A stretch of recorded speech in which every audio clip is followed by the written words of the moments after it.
morning, there's Sweet Peas Basic Prepper Mom Myra. So things are really crazy right now. We know that. I think that we need to just continue to stock up and store up, put blinders on a little bit as to what's going on in the world out there and just continue to do what you can do. I do think that we're going to be in a situation where you're going to need to protect yourself, protect your things, and really just... I don't think we're going to be at 100% survival situation where there's going to be, nothing available and, it's going to be Mad Max. I don't think we're going to be there, but I do see ourselves... Oh, excuse me, sorry. I was trying to avoid that. I'm exhausted. I do think that we're going to see ourselves in a position that we're going to need to more so defend ourselves and our things. Just because the world's getting more and more crazy. And it doesn't really matter what's going on in there. And to be quite honest, it doesn't matter who gets elected, because no matter who gets elected, whether it's Biden, whether it's Trump, whether it's somebody else,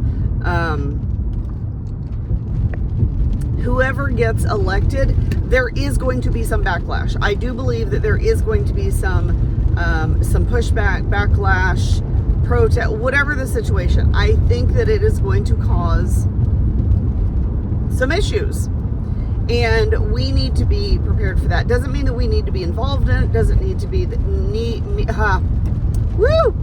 doesn't mean to sorry, my brain and my mouth are not working. It doesn't mean that we need to be, that was very difficult, engaged or completely caught up in that situation. But we need to be aware, and we need to just kind of focus on ourselves, our families, and our community.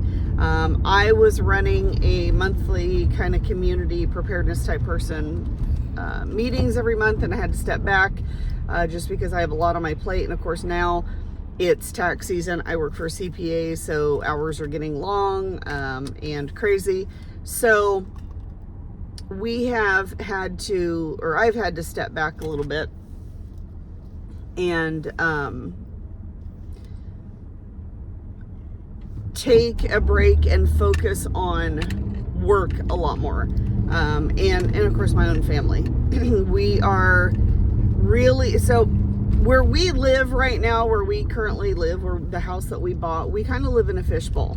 And we kind of live off of a main road, and it is definitely not ideal by any means. However, it is what it is. That's where we're at. That's where we have to focus on. And I think that no matter where you're at this point, unless you can get somewhere quick and establish yourself, I think wherever you're at right now is probably where you're going to be.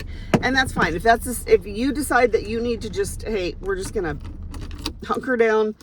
We can't just up and leave to, 100 acres out in the middle of nowhere, which I would love to do. We need to just hunker down where we're at and focus on how to prepare the best we can in our situation, no matter where you live. And that's kind of where we're at right now.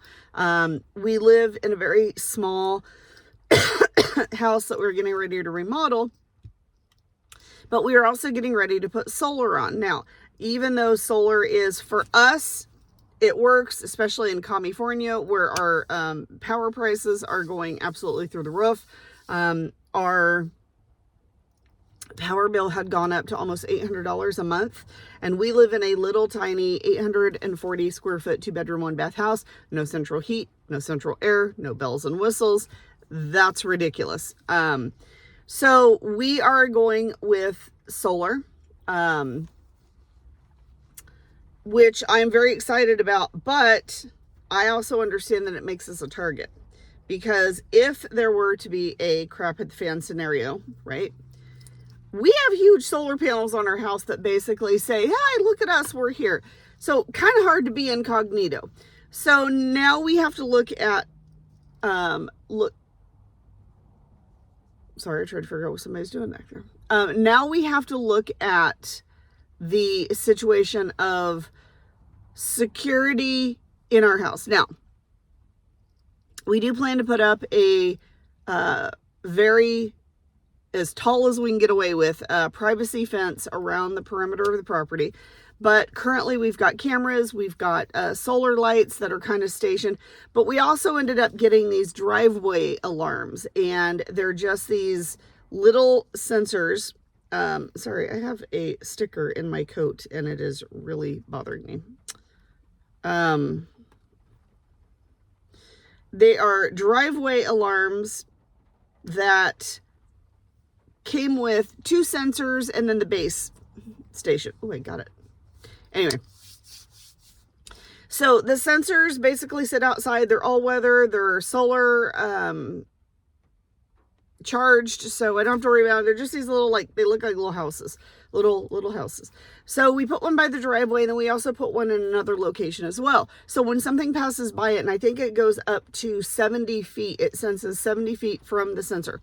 When something goes by it, it lets you know in the house that somebody went by. Now the nice thing is that you can actually get 1 to 4 sensors in just the base.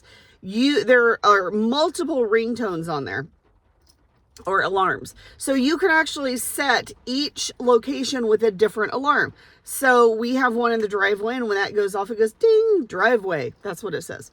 So the other sensor has a different tone. So we know that whatever tone goes off, okay, that's the driveway, obviously. And the other alarm goes off, oh, that's up on the hill, that's in back of the house, whatever. So you can actually set your alarm tone, or a specific alarm tone, to location. As something passes across it, you know that there's something out there. Now, we actually did that more for the coyotes because we have a coyote issue right now. We have the cameras and the alarms more so for the coyotes right now, but it would work obviously for anything. So we're really looking at, because we live in a fishbowl, because of our location, because we're getting solar, we're looking at ourselves as, yeah, we could be a potential target. So now what do we do in our situation? We can't just up and leave. We can't just up and move out of state or move to, we would love to, but that's just not feasible for us. So now we look at where we're at is not the ideal situation, but we can protect it as best as we possibly can. So how do we do that? So that's kind of our main focus right now is remodeling. And in that remodel, there actually will be some security features and some privacy features that we are going to be doing that I probably won't share with everyone because it's a security and a privacy thing. But in that, we are really looking at making our place as safe as we possibly can. So that's kind of what I think we need to focus on is the security of where you're at right now. Continue to stock up, store up, prepare, obviously, but really look at your security to where you're at right now, how you can defend yourself, how you can defend your things. I know, well, you shouldn't have to defend your things. They're just things. They can be replaceable. Well, I'm sorry, but if we're in a survival situation and somebody's trying to take your things like food and necessities, that is a survival situation, and you have the right to defend that in a survival situation. That's my opinion. I'm not giving any advice. Please consult a professional in your area. That's my disclaimer. But look at the security of where you're at and how you can best prepare for whatever comes your way. All right, that's what I have to talk about today. Hope you guys have a wonderful, amazing day. Once again, if you have any questions or comments, please feel free to reach out, and we'll talk to you guys later. Have a great day.